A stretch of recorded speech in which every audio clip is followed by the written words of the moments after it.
Yan, hello mga katikya. Ito pong ating tubig ay kulay green. Magpapalinaw po tayo.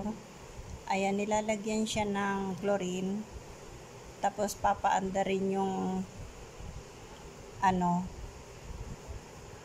pump para sa filter. Tapos siya, mga 4 hours. And then lalagyan pa siya ng muriatic.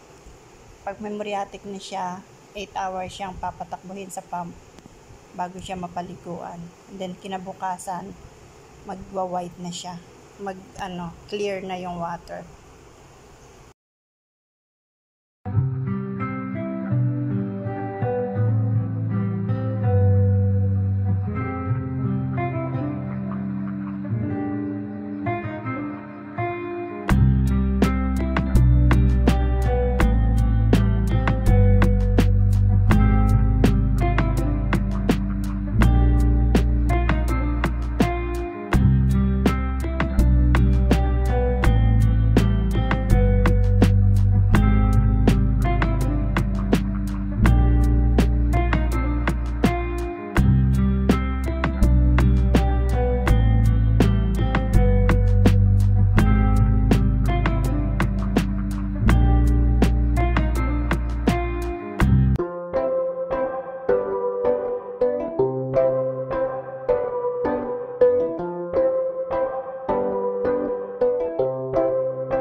Ayan, kulay blue na yung kanyang water.